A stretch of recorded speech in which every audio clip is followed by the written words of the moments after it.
ముందుగా ఇక్కడ పూర్వ విద్యార్థులు ఆల్రెడీ వాళ్ళే ఇక్కడ టీచర్ల కింద హెడ్ మాస్టర్ల కింద ఎంఈఓల కింద వర్క్ చేయడం జరుగుతుంది. అలాగా నేను చిన్న అంటే నా కథ ఇది చిన్నగా చెప్తాను. ఇన్స్పైర్ అవ్వచ్చు, లేకుంటే మీరు ఏమైనా అనుకోవచ్చు. చెప్తాను. నేను కూడా మీలాగే, నేను అనంతపురం జిల్లా అండి నాది. చదువుకుంది కూడా గవర్నమెంట్ స్కూలే. అప్పుడు స్కూల్కి ఇప్పుడు స్కూల్కి ఎంఈఓ సార్ చెప్పినట్టు అప్పుడు రేకుల షెడ్లు అలా ఉండేటివి. ఇప్పుడు మంచి ఇన్ఫ్రాస్ట్రక్చర్ అంతా ఉంది. కానీ అప్పటికి ఇప్పటికి ఉన్న చిన్న తేడా ఏంటంటే అప్పుడు మమ్మల్ని కొట్టేవాళ్ళు టీచర్లు, ఇప్పుడు కొట్టట్లేదు. బేసిక్గా పేరెంట్స్ లేకుంటే ఏదైనా యాజిటేషన్ కావచ్చు, ఏదైనా కావచ్చు, అలాగా మమ్మల్ని ఊరిగా కొట్టేవాళ్ళు కాదండి. చదువు లేదు, చదవట్లేదు, లేకుంటే ఇండిసిప్లిన్, టైంకి రావట్లేదు, హోంవర్క్ చేయట్లేదు అని చెప్పి ఒక క్రమశిక్షణ కోసం కొట్టేవాడు. అలా చాలాసార్లు, కొన్నిసార్లు చెప్పలేను నేను, చాలాసార్లు దండించడం వల్ల ఒక క్రమశిక్షణతో చదవడం వల్ల ఈరోజు ఇదిగో మీ ముందర అంటే నేను కూడా అక్కడ ఉన్న మనిషినే. ఒకప్పుడు నేను అలా స్కూల్లో ఉన్నప్పుడు కలెక్టర్లు వాళ్ళు వచ్చి చెప్పేవాళ్ళు, సోమేష్ కుమార్ సారు అలాగే ఎస్పీలు వాళ్ళు వచ్చి చెప్పేవాళ్ళు. అలా మోటివేట్ అయిన వాళ్ళమే మేము కూడా. ఈరోజు నేను కూడా ఇక్కడ రావడానికి ఎందుకంటే అంటే మనం చెప్తే అంటే శంఖంలో పోసి తీర్థం అవుతుంది అంటారు కదా. మనం ఎప్పుడైనా కానీ ఇంట్లో తల్లిదండ్రులు చెప్తే వినరు పిల్లలు, అది కామన్. అది పక్కన ఎవరైనా చెప్తే వింటారు. కాబట్టి దయచేసి పిల్లలందరూ గమనించాల్సిన విషయం ఏంటంటే చదవండి, చదవకపోండి సంబంధం లేదు ఫస్ట్. కానీ డిసిప్లిన్, క్రమశిక్షణ ఇంపార్టెంట్. ఉదయాన్నే లేవడం, ఈ టైంకి పని చేయడం, ఈ టైంకి పని చేయడం, ఈ టైం స్కూల్కి రావడం, ఈ టైంకి ఆడుకోవడం, ఈ టైంకి మరి మిత్రులతో ఏదైనా, ఈ క్రమశిక్షణ ఉంటే అన్నీ ఆటోమేటిక్గా వచ్చేస్తాయండి. క్రమశిక్షణ చెప్తున్నా కదా, చాలా పెద్ద పదం, చాలా పవర్ఫుల్ పదం. మిగతావన్నీ పక్కన నెట్టేసే పదం. ఒకప్పుడు మాకు ఉన్నది ఒకటే క్రమశిక్షణ. అది ఉండడం వల్లే నేను కూడా ఆడుకునేవాడిని, అంతా చేసేవాడిని. కానీ దాంట్లో టైం కేటాయించుకునేవాడిని, సాయంత్రం పూట లేకుంటే ఉదయం. నా షెడ్యూల్ సింపుల్ చెప్తానండి, నేను ఫాలో అయిన షెడ్యూల్ కావచ్చు, ఏదైనా కావచ్చు. 6th క్లాస్ 7th క్లాస్ వరకు మామూలుగా చదువుతుండేవాళ్ళం. 8th క్లాస్లో నాకు అంటే కొన్ని సబ్జెక్ట్స్ ఉంటాయి కదా, కొన్ని టాపిక్స్ కొందరు బాగా మ్యాథ్స్ చేస్తారు, సైన్స్ చేస్తారు, సోషల్ చేస్తారు. అలాగా ఒక స్టూడెంట్కి ఒక సబ్జెక్ట్ ఇంట్రెస్ట్ ఉంటుంది. బేసిక్గా అందరూ అన్ని సబ్జెక్ట్స్ ఇంట్రెస్ట్ ఉంటారు అనుకోలేదు. ఇప్పుడు నాకు సైన్స్ అంటే ఇష్టం. ఎందుకంటే సైన్స్ నాకు బాగా వచ్చినాయి కాదు, మ్యాథ్స్ రాదు కాబట్టి బేసిక్గా. కాబట్టి సైన్స్ బాగా ఇష్టం. ప్లస్ మా నాన్న కూడా సైన్స్ టీచర్ కాబట్టి దాని మీద ఎక్కువ ఇంట్రెస్ట్ ఉండేది. దాంట్లో మంచి మార్కులు వచ్చేటివి. అంటే మార్కులు ఎలా వచ్చేటంటే 50 పెడితే 50 వచ్చేటివి. ఇంకెక్కడ ఒక 1/2 మార్కు కూడా పోయేది కాదు. 100 వస్తే 100 వచ్చేటివి. ఇంకా ఒక 1/2 మార్కు ఎక్కడా పోలేదు ఆ సబ్జెక్ట్ మాత్రం. అంటే ఒకసారి మనం ఆ విజయం యొక్క అంటే సక్సెస్ యొక్క ఆస్వాదిస్తే ఆ రెస్పెక్ట్ని మనం తీసుకున్నామంటే అది వదలలేదు. అంటే ఒక సైన్స్ సబ్జెక్ట్లోనే మనకి ఈ లెవెల్లో రెస్పెక్ట్, గుర్తింపు వచ్చింది అంటే పోతుంటే అరే వాడు సైన్స్ బాగా చదువుతాడు రావాడు, ఆ స్కూల్ మొత్తం మీద వచ్చేదాన్ని. అలాగే నేను మిగతా టైంలో సైన్స్కి 1 గంట సేపు అంటే బాగా వచ్చుగా అనుకొని 1 గంట తక్కువ కేటాయించుకొని రాని సబ్జెక్ట్ మీద కొద్దిగా ఎక్కువ సమయం కేటాయించేవాడిని. మ్యాథ్స్ రాదు కాబట్టి. అలా అని చెప్పి మనం స్కూల్లో 6 సబ్జెక్టులు మంచి మార్కులు వస్తేనే మనకు గుర్తింపు ఉండదు. కాబట్టి ఏదైతే తక్కువ మార్కులు వచ్చాయో అని చెప్పి నాకు ఇష్టం లేదు, నాకు నచ్చలేదు అని చెప్పి వదిలేసేకి లేదు అక్కడ. దానికి ఎక్కువ సమయం కేటాయించాలా, on par with other subjects marks score చేయాలి. మార్క్స్ స్కోర్ చేయాలని చెప్పి పక్క విద్యార్థి 24 గంటలు చదివేస్తున్నాడని చెప్పి టెన్షన్ తీసేసుకొని భయపడిపోయి అలా చదవాల్సిన అవసరం లేదు. ప్రతి వ్యక్తికి ఒక టైం ఉంటుంది, ఆ టైంని మనం కేటాయించుకోవాలి. నేను ఫర్ ఎగ్జాంపుల్ నేను డాక్టర్ అండి. బేసిక్గా నేను 10th అయిపోయిన వెంటనే ఎంబీబీఎస్ చేశాను. ఎంబీబీఎస్ చేసిన తర్వాత నేను అబ్జర్వ్ చేసింది ఏంటంటే నేను యావరేజ్ స్టూడెంట్ కాబట్టి రోజుకి ఒక 10-15 గంటలు చదువుతుంటాను. నా పక్క మిత్రుడు వాడు పడుకుంటాడు, ఆడుకుంటాడు, లేస్తాడు, ఒక 4 గంటలు చదివేస్తాడు సిలబస్ అంతా. అతని కెపాసిటీ అది. వాడు 4 గంటలు చదివేసాడు కదా అని చెప్పి వాడు ఆడుకుంటున్నాడు కదా అని చెప్పి మన క్యాలిబర్, మన కెపాసిటీ మనకు తెలుస్తుంది. కాబట్టి ఇక్కడ నేను చెప్పే ముఖ్య విషయం ఏంటంటే మీరు మిత్రులతో పోటీ పడాల్సిన విషయం ఏంటంటే మంచి విషయాలనే పోటీ పడాలి. ఫలానా వాడు ఎక్కువ చదివేస్తున్నాడు, ఫలానా వాడు ఎక్కువ ఫోన్లు కొనుక్కున్నాడు, సెల్ ఫోన్లు కొనుక్కున్నాడు, ఇలాంటి వాటిలో పోటీ పడకూడదు. ఫలానా వాడికి మార్కులు ఎక్కువ వస్తున్నాయి, ఎలా వస్తున్నాయి ఆలోచించాలి. అంటే అతను ఏమైనా సపరేట్ ట్యూషన్కి వెళ్తున్నాడా, లేదంటే ఇంట్లో వాళ్ళ తల్లిదండ్రులు ఏమైనా చెప్తున్నారా, అలాంటి మంచి విషయాల మీద మనం ఫోకస్ చేయాలి. ఇక్కడ మనం దీంట్లో గుర్తుపెట్టుకున్నామంటే మంచి అనేది ఎప్పుడు మనం చాలా టైం పడుతుంది మంచి తీసుకోవడానికి. ఎప్పుడైనా చెడు అనేది త్వరగా అలవాటు అయిపోతాం. కాబట్టి విద్యార్థులందరూ బడ్డింగ్ విద్యార్థులు కాబట్టి 6th, 7th, 8th నాకు కూడా turning point 8th class. 8th తర్వాత నా ర్యాంక్ ఎప్పుడు డబుల్ డిజిట్కి ఎప్పుడు పోలే. చెప్తున్నా కదా, అలా మీకు కూడా ఒక మంచి టర్నింగ్ పాయింట్ ఉండేది. విద్యార్థులందరూ దయచేసి మంచి క్లాసెస్ ఉన్నాయి, టీచర్స్ ఉన్నారు, మంచి వాతావరణం ఉంది, ఇన్ఫ్రాస్ట్రక్చర్ ఉంది, మధ్యాహ్న భోజన పథకం కూడా ఉంది. గవర్నమెంట్ ప్రభుత్వం ఇన్ని వసతులు తయారు కాబట్టి మీరు ఓన్లీ చదువుకోవడం, ఆడుకోవడం ఈ రెండు మీద ధ్యాస పెట్టాలి. మిగతా వాటి మీద ఎక్కువ ధ్యాస పెట్టకండి దయచేసి. ఇందాక మాస్టర్ రాజేష్ గారు ఆ మాస్టర్ గారు చెప్పినట్టు చెడు వ్యసనాలు, మత్తు మందు లేకుంటే డ్రగ్స్, మత్తు పదార్థాలు ఇలాగా. నేను ఎంబీబీఎస్ అయిపోయాక కాంపిటేటివ్ ఎగ్జామ్స్కి వెళ్ళిన తర్వాత ఫస్ట్ పోస్టింగ్ డిఎస్పీ చేశానండి, పోలీస్ డిఎస్పీగా. నేను ఫస్ట్ చిత్తూరులో వర్క్ చేశాను, తర్వాత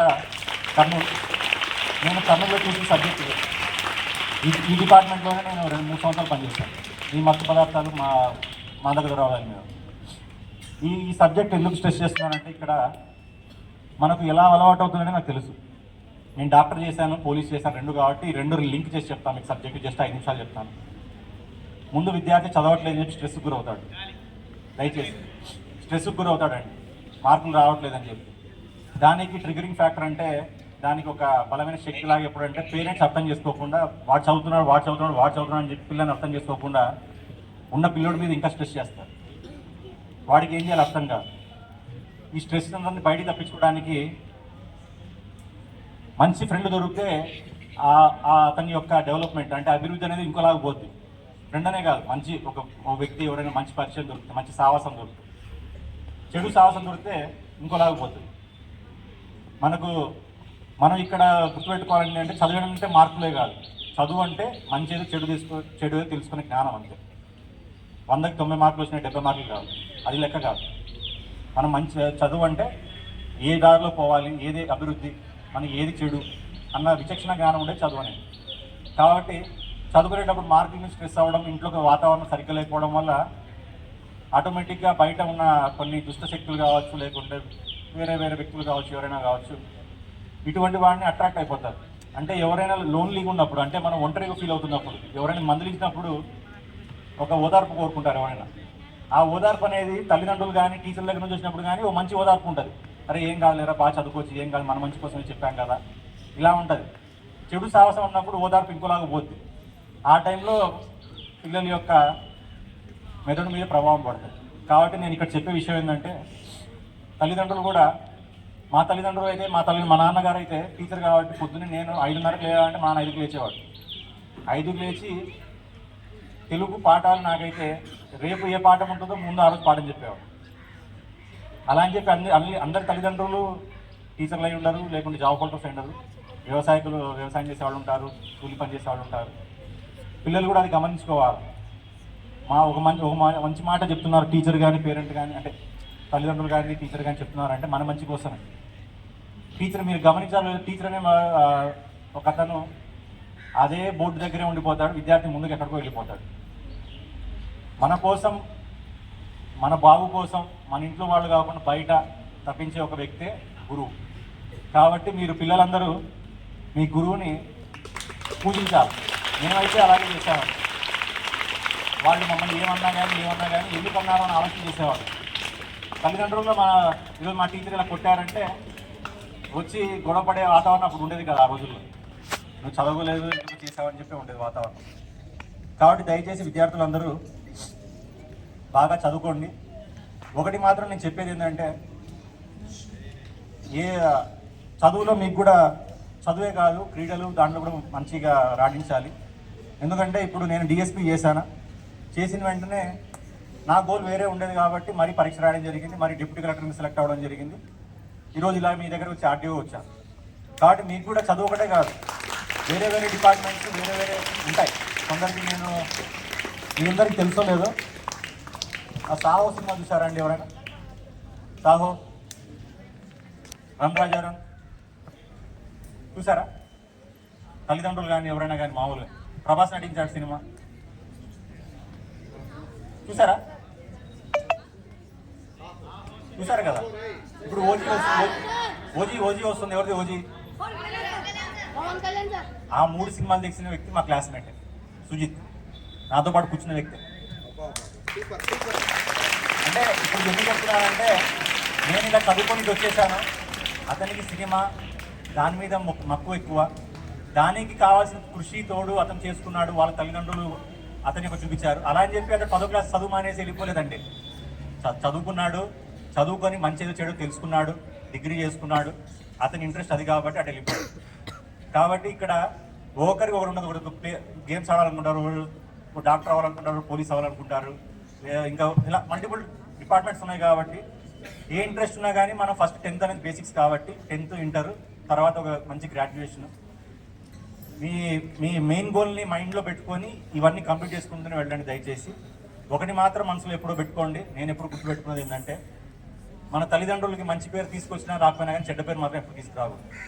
ఆ విషయం మాత్రం ఎప్పుడైనా గుర్తుపెట్టుకుంటే ఫలానా వాళ్ళ అబ్బాయి ఫలానా వ్యక్తి ఇలా పెంచాడు అని చెప్పి ఎప్పుడు అనుకోకూడదు. బయట సమాజం ఎప్పుడు వాళ్ళ అబ్బాయి బాగా పెంచాడు అన్న మాట మాత్రం మీరు మీ తల్లిదండ్రులకి ఖచ్చితంగా ఆ ప్రతి విద్యార్థి గుర్తుపెట్టుకోవాలి.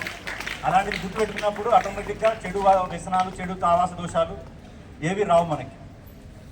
లాస్ట్ 5 minutes అండి. జస్ట్ చదువుకునేటప్పుడు నేను ఫాలో అయిన టిప్స్, జనరల్గా పిల్లలకు ఉపయోగపడే టిప్స్ చెప్తాను. అంటే నేను కూడా ఫాలో అయిపోవడం వల్ల దాదాపు మల్టిపుల్ డిపార్ట్మెంట్ జాబ్ చేశాను కాబట్టి మీకు చెప్తున్నాను. ప్రతి విద్యార్థికి ఒక సబ్జెక్ట్ ఈజీగా ఉంటుందండి, ఏదో సబ్జెక్ట్.